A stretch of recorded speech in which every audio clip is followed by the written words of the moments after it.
Sixième vidéo, on a terminé toutes les écritures comptables de la création de la société.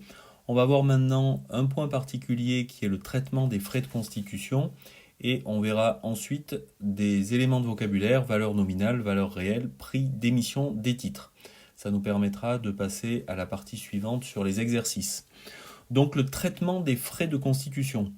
Lorsque une société se crée, il faut qu'elle paye des frais importants du type droit d'enregistrement, frais de publicité légale, des honoraires d'avocats qui auraient pu être conseils sur des opérations relatives à la rédaction des statuts ou à des contrats avec des intermédiaires. Donc tous ces frais que la société engage vont certainement pénaliser le résultat de la première année d'exercice. La comptabilité a prévu, pour essayer de limiter cet impact négatif sur le compte de résultat, de faire en sorte que ça ne passe pas en totalité en charge lors de la première année. Et donc, il existe deux méthodes pour enregistrer comptablement les frais de constitution. La première méthode, c'est le cas d'une société qui n'a pas engagé des frais de constitution de manière très importante, ou en tout cas qui accepte tout à fait que ces frais de constitution impactent en totalité les charges du premier exercice comptable. Dans ce cas, l'entreprise va enregistrer les coûts correspondants en charge de manière tout à fait naturelle, c'est-à-dire que l'entreprise va payer lors de la constitution des droits d'enregistrement, elle va les enregistrer en charge dans le compte 635.4, elle aura payé des honoraires qu'elle aura enregistrés dans le compte de charge 622.6. Évidemment, en fin d'année, le compte de résultat sera impacté par toutes ces charges.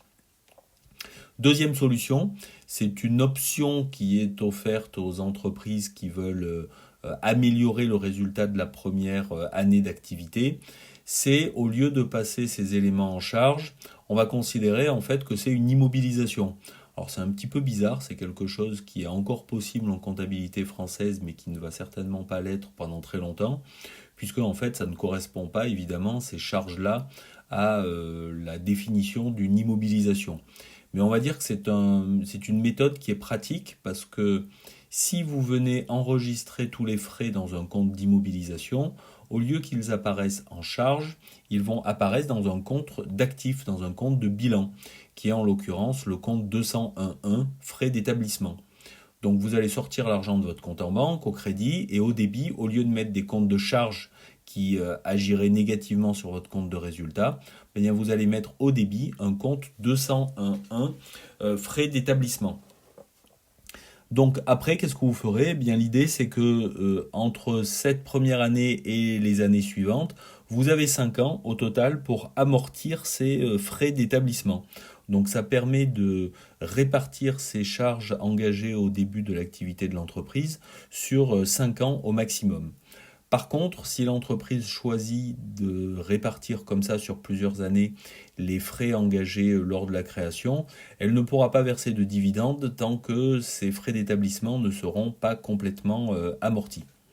Donc on donne un exemple, en dessous on a une société qui est constituée le 15 septembre N, qui a eu pour 1500 € de frais de constitution dans le compte 201.1.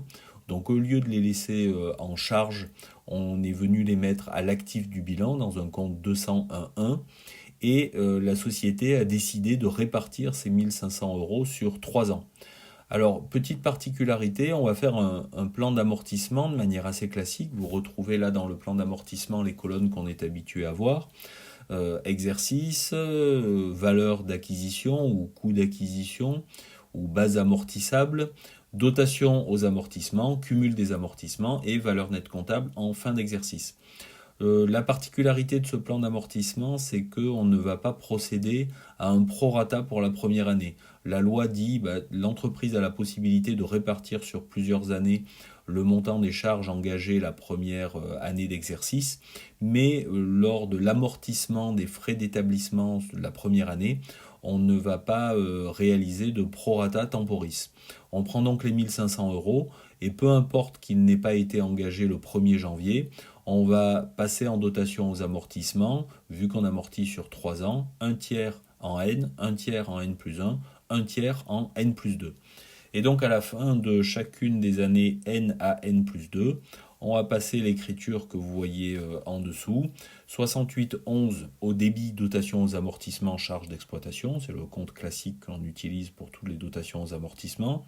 Pour un montant de 500 et au crédit, notre compte 201.1 auquel on intercale le 8 en deuxième position, le 8 étant le symbole des amortissements. Donc vous avez le 291 qui correspond à l'amortissement des frais de constitution et cela pour le montant de 500 euros. Au bout de 3 ans, on aura bien amorti la totalité des frais de constitution et donc on pourra supprimer cette ligne à l'actif du bilan puisque ça ne correspond pas à des immobilisations réelles et la société va pouvoir commencer à distribuer des bénéfices. Voilà pour cet élément qui fait souvent l'objet de questions complémentaires dans les exercices qui portent sur la constitution du capital.